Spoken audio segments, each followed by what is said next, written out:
इसमें जो इनकलाब आया है टेक्नोलॉजी का वो रिकग्नाइज नहीं हो रहा। और अगर आप रिकग्नाइज नहीं करेंगे तो ये तो नहीं कि सूरज निकला हुआ है और हम आंखें बंद कर लें और कहें कि रात हो गई है, तो इस तरह तो हकीकत नहीं बदलेगी। लिहाजा ये जो डिजिटल इनकलाब है ये बड़ी जल्दी आ जाएगा और हमें इसको रिकग्नाइज करना चाहिए। 43 यूनिवर्सिटीज़ हैं पाकिस्तान के अंदर जो सहाफ़त पढ़ाती हैं, उनमें से एक यूनिवर्सिटी भी कोई डिजिटल प्रोग्राम जो है उसका नहीं है। अब मुझे खुशी है कि पहली दफ़ा पंजाब यूनिवर्सिटी ने इस साल आके अपना प्रोग्राम शुरू किया। तो इससे एक तो आप अंदाज़ा लगा लीजिए कि हमारा जो एकेडेमिया है वो कितना पसमानदा है दुनिया के मुकाबले में। यानी वो रियलाइज़ ही नहीं कर सके हमारे जो लोग पढ़ाते हैं, जो लोग कोर्सेज बनाते हैं, कि टेक्नोलॉजी ने क्या तब्दीलियां कर देनी है आपके निसाब में, आपकी तालीम में और आपकी डिग्री में, कि हमें इतने सालों में हम अपने निसाब को ही तब्दील नहीं कर सके। और अब भी आज भी पंजाब यूनिवर्सिटी ने इस साल शुरू किया है और किसी जगह पे जो सहाफ़त है उसमें हम उस तरह से जो डिजिटल इनकलाब है उसको एड्रेस नहीं कर रहे, तो हम बड़े पीछे रह गए। अब मैं 2018 में मैंने ये कहा यूट्यूब, अब मेरा ये ख्याल था कि इसको 5 साल लगेंगे, लेकिन 3 सालों में ही अब आप देखिए कि तकरीबन 12 अरब रुपए की जो एडवर्टीजमेंट है वो डिजिटल के ऊपर शिफ्ट हो गई है, जो एक बहुत बड़ा शिफ्ट है।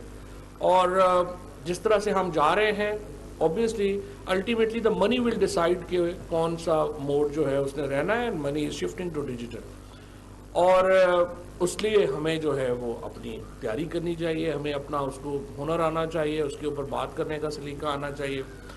और दूसरा जो फिर उससे क्राइसिस पैदा हुआ वो ये हुआ कि वो है रेगुलेशन का। एक हमारे यहाँ जो टेक्नोलॉजी ट्रांसफॉर्मेशन हुई और उससे हमारा जो कंटेंट क्रिएशन है उसमें एक तब्दीली आई, और दूसरी रेगुलेशन में तब्दीली आना ज़रूरी थी। रेगुलेशन जो आखिरी बना हमारे यहाँ मीडिया के लिए वो पैमरा का लॉ था जो 2003 में बना, और ये ट्विटर, फेसबुक, इंस्टाग्राम, ये तमाम जो हैं ये उस कानून के बाद इन्वेंट हुए। तो आप अंदाज़ा लगा सकते हैं कि हमारी जो मीडिया की रेगुलेटरी रजीम है वो बड़ी पसमानदा है, बड़ी पुरानी है। हमें नई रजीम चाहिए। एक तरफ हमें अपने लोगों को मॉडर्न टेक्निक्स के ऊपर लेके आना है और दूसरी तरफ हमें उसके ऊपर जो है वो रेगुलेशन पे लेके आना है। अब दो बातें यहाँ पे मॉरल बातें हैं, एक सोहेल उड़ाई साहब ने एक इशारा किया, शाद आरफ साहब ने, और फिर शामी साहब ने। सोहेल उड़ाई साहब ने कहा कि जो रिपोर्टर है उसका सबसे बड़ा जो एक इम्तिहान है वो ये है कि वो अपनी बायस को एक तरफ रख के रिपोर्ट कर सके। इसके लिए जाहिर है कि रेगुलेशन नहीं हो सकती, इसके लिए एक आपको ट्रेनिंग चाहिए। और वो लोग जो कि आपके मीडिया में नए आ रहे हैं उनको पता होना चाहिए कि रिपोर्टिंग में और तज्जिए में क्या फ़र्क है। जब आप एनालिसिस करने बैठेंगे तो वो तो बायस होगा, वो तो एक आपके अपने व्यूज़ हैं, लेकिन जब आप रिपोर्टिंग करने बैठेंगे तो ये फंडामेंटल है रिपोर्टिंग का कि आप अपने बायस को रैदा करेंगे, जो वाक़या जैसे हो रहा है वैसे ही रिपोर्ट करेंगे। अनफॉर्चुनेटली हमारे यहाँ एक तो ये बड़ा प्रॉब्लम हो गया है कि डिवीजन इतनी ज़्यादा हो गई है कि रिपोर्टर में हर रिपोर्टर एनालिस्ट ही बन गया है। वो अपना जो इवेंट है वो भी ऐसे ही पेश करते हैं जैसे वो एनालिसिस कर रहे हैं। दूसरी जो शामी साहब ने बात की वो है डिग्निटी की बात की है। अब देखें हमारे यहाँ जो हमारा आइन है, आर्टिकल 9 ऑफ द कॉन्स्टिट्यूशन, वो जो डिग्निटी है और जो फ्रीडम है उसको एक आर्टिकल में बयान करता है। यानी राइट टू फ्रीडम और right to dignity, right of life, sorry, right of life और राइट ऑफ डिग्निटी, ये दो एक ही आर्टिकल में बयान हुए। सो दिस शोज कि हमारा कॉन्स्टिट्यूशन डिग्निटी के ऊपर एम्फेसिस कितना करता है। अब यहाँ पे देखें ये जो पीका का लॉ आया है, और मैं एक्चुअली बड़ी मुझे खुशी है कि आज पहली बार ये बात हुई है कि रेगुलेशन तो चाहिए। सुप्रीम कोर्ट को, हाई कोर्ट को तरीकाकार तय करना चाहिए। 3 जज बैठे, 5 जज बैठे, और फिर एक थ्रेश होल्ड देखें। ये थोड़ी है कि कैबिनेट ने एक पूरा लॉ बनाया है, 52 लोग वहाँ पे बैठे हुए हैं, 300 बंदा जो है वो असेंबली में बैठा हुआ है, वो लॉ के ऊपर सोच रहा है। एक जज साहब जो है अगर उनको पसंद नहीं आएगा वो कहेंगे जी मेरी ओपिनियन मुख्तलिफ है, मैं लॉ को सेटिसाइड करता हूँ। इस तरह तो मुल्क नहीं चल सकते। और पाकिस्तान में और फिर हिंदुस्तान में भी, स्पेशली पाकिस्तान में पोस्ट इफ्तिखार चौधरी जो एक क्राइसिस है जुडिशरी में, उसको एड्रेस करना पड़ेगा, अदरवाइज तो मुल्क जो है वो आगे नहीं चल सकता है। Policy decision making has to be with the government. Policy decision making judiciary को शिफ्ट नहीं की जा सकती। This is fundamental of governance. और जजेस को जितनी जल्दी ये बात समझ आ जाए मैं बड़े एहतराम से अर्ज करूंगा, उतना ही मुल्क के लिए बेहतर है। अब मैं उन इंसिडेंट्स में नहीं जाना चाहता जहां पे जजेस ने पाकिस्तान के बारे में फैसले करके बिल्कुल कमर ही तोड़ दी हमारी। ये नहीं हो सकता, क्योंकि जब आप अपनी लॉ से आगे जाएंगे, आप पॉलिसी रजीम में घुसेंगे, आप गलत फैसले करेंगे, वो आपको नहीं करने चाहिए। तो बसद एहतराम मेरे ख्याल में एक जज को तो बिल्कुल भी हक हासिल नहीं है कि वो लेजिस्लेशन जो है उसको कर दे। इसके लिए रूल्स बनने चाहिए, रेगुलेशंस बनने चाहिए, और एटलीस्ट फुल कोर्ट बैठ के फैसला करे। अगर कोई लॉ को उन्होंने सेट असाइड भी करना है, अकेले बैठ के ये फैसला जो है उनको नहीं करना चाहिए। दूसरी बात यह है कि मैं 100% इस बात से इत्तफाक करता हूँ कि जो भी मीडिया के कवानीन बने वो ऐसे नहीं होने चाहिए जिसको हुकूमत जो है वो बाजू मरोड़ने के लिए इस्तेमाल कर सके। ये बात बिल्कुल 100% ठीक है, लेकिन यहाँ पे ये बहस नहीं हुई अब तक। मैं पहले दिन से अगस्त से मैं जो है वो गुफ्तगू कर रहा हूँ मीडिया की तंजीमों के साथ, शामी साहब के साथ भी, इरशाद आरिफ साहब के साथ भी, जहाँ पे मैं PMDA Pakistan media development authority जो है वो मैं लेके आना चाहता था। उसमें मैंने क्या कहा, मैंने कहा काउंसिल ऑफ कंप्लेंट जो है उसको, अब ये यहाँ पे भी देखिए ना, डेफेमेशन लॉ, जिस तरह शामी साहब ने कहा, डेफेमेशन लॉ तो मौजूद है लेकिन उस पर अमल नहीं हो रहा। अब ये कह देते हैं कि जी नहीं वो आप यूके में, भाई डेफेमेशन लॉ तो यूके का और हमारे में कोई फर्क ही नहीं है। प्रॉब्लम यह है हमारे यहाँ जो लोअर जुडिशरी है वो डेफेमेशन को इम्प्लीमेंट करने में इंटरेस्टेड नहीं है। आपके केसेस ही डिसाइड नहीं हो रहे हैं, आपके केसेस इतने लंबे हो जाते हैं। अब आप देखिए कि हालत ये हो गई है कि पाकिस्तानी मीडिया हाउसेस को सू करने के लिए लोग लंदन जाते हैं। हर बड़े आदमी ने पाकिस्तान के मीडिया हाउस को सू करना है, उसने जाके लंदन में किया। यहाँ पे 2 वजीरों के साथ जो हुआ वो जाके लंदन में जाके उन्होंने केस फाइल किए, क्योंकि जुडिशरी यहाँ पे दिस इज, हम बाहर वालों को कह रहे हैं कि जी आप पाकिस्तान के लॉ सिस्टम के ऊपर जो है बिलीव करें, यहाँ पे हुकूमती वजीरों को बाहर जाके केस करने पड़ रहे हैं। ये हालत है हमारे एतमाद की अपने जस्टिस सिस्टम के ऊपर। This needs to be changed, और ये चेंज नहीं होगा अगर जो अपना जुडिशरी खुद चेंज नहीं करना चाहेगी तो चेंज नहीं होगा। सो आप डेफेमेशन लॉ लगा लें, आपकी मर्जी है। दूसरी तरफ हमने क्या कोशिश की, हमने कोशिश की एक ऑल्टरनेटिव सिस्टम क्रिएट करें जिसमें फैसले हो सके। हमने कहा पैमरा में इस वक्त काउंसिल ऑफ कंप्लेंट है, वहाँ पे आप नॉमिनेट करें 50% लोग जो हैं वो मीडिया नॉमिनेट कर दें, 50% लोग पार्लियामेंट नॉमिनेट कर दें, और जब उनके पास शिकायत जाए तो वो उसका फैसला करें, और 6 महीनों में उसका फैसला जो है वो होना चाहिए। और अनफॉर्चुनेटली उसको इन्फोर्स नहीं होने दिया गया। और हमारे अपोजिशन भी तो सारी जोकर्स पे मबनी है।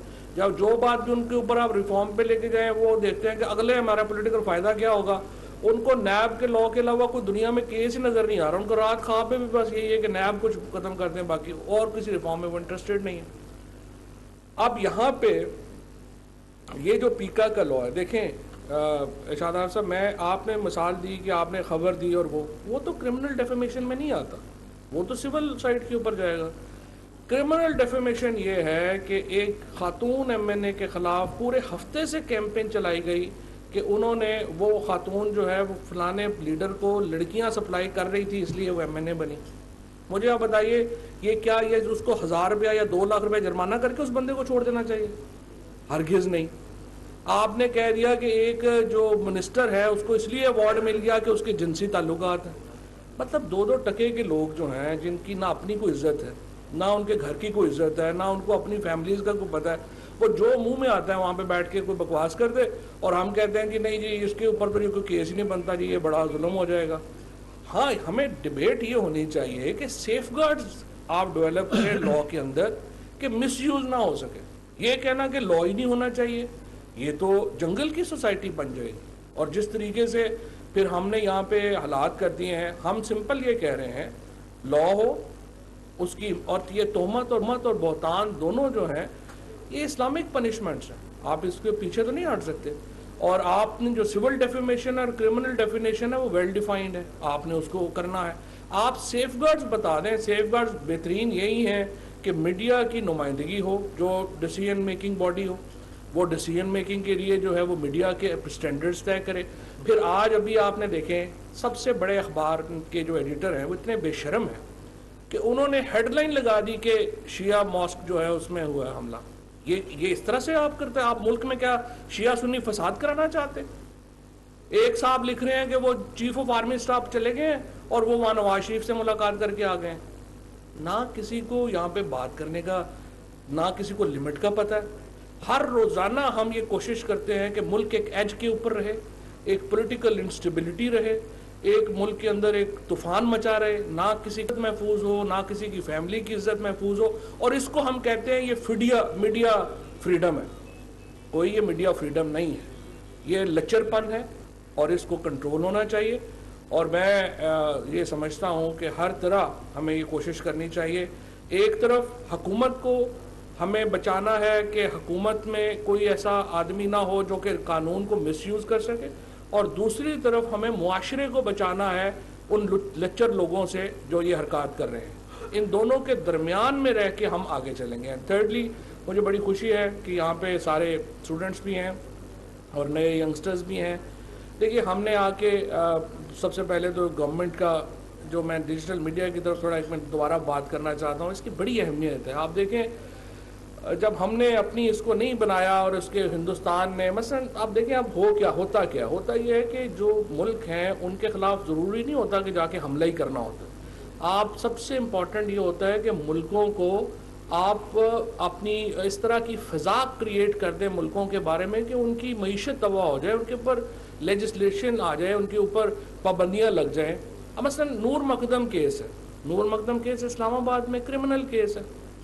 आप मुझे बताइए हिंदुस्तान का इससे क्या ताल्लुक है? उनके 2 डिजिटल चैनल्स ने कम से कम जो है वो 35 घंटे की वीडियोस बनाई नूर मकदम केस के ऊपर। यहाँ पे वो एक टिकटॉकर का केस हुआ मीनारे पाकिस्तान में, जहाँ पे वो लड़की के साथ लाहौर में वाक़या हुआ। मुझे बताइए इंडियन उससे क्या ताल्लुक है? इंडियन डिजिटल मीडिया ने उस वाक़े के ऊपर घंटों की अपनी जो है वो पॉडकास्ट क्रिएट की, घंटों की वीडियोस क्रिएट की, जस्ट टू शो कि पाकिस्तान औरतों के लिए महफूज मुल्क नहीं है, और फिर इसको जो है वो चलाया गया।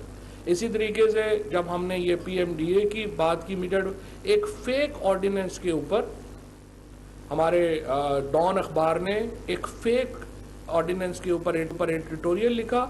वो एडिटोरियल जाके ह्यूमन राइट्स कमीशन ने जिनेवा में कोर्ट किया और पाकिस्तान को जो है वो थ्रेट किया गया कि आपका हम GPS जो है वो कैंसिल कर देंगे। This is how the regulations work with media. This is how now ये जो नया एक सिनेरियो बनता है जिसमें आप मुल्कों को स्क्वीज़ करते हैं अपने लीगल फ्रेमवर्क के ज़रिए, और जिसमें आप इस तरह की चीज़ें, मिनॉरिटीज़ महफूज नहीं हैं, औरतें महफूज नहीं हैं, फ्रीडम ऑफ एक्सप्रेशन नहीं है, इन चीज़ों को बढ़ा चढ़ा के आप बयान करते हैं और मुल्कों के ख़िलाफ़ उसको जो है वो इस्तेमाल किया जाता है। और ये बहुत ही इम्पॉर्टेंट है कि हमारे जो जर्नलिस्ट हैं वो ट्रेन हों इस बात के अंदर कि क्या चीज़ फेक है, क्या चीज़ प्रोपेगेंडा है, क्या चीज़ एग्जेजरेटेड है और क्या चीज़ जो है वो जेन्युइन है। और आई बिलीव ये एक बहुत ही मुश्किल टास्क है, और हमारे जो नई पौध है जर्नलिस्टों की, उनको एक बहुत बड़े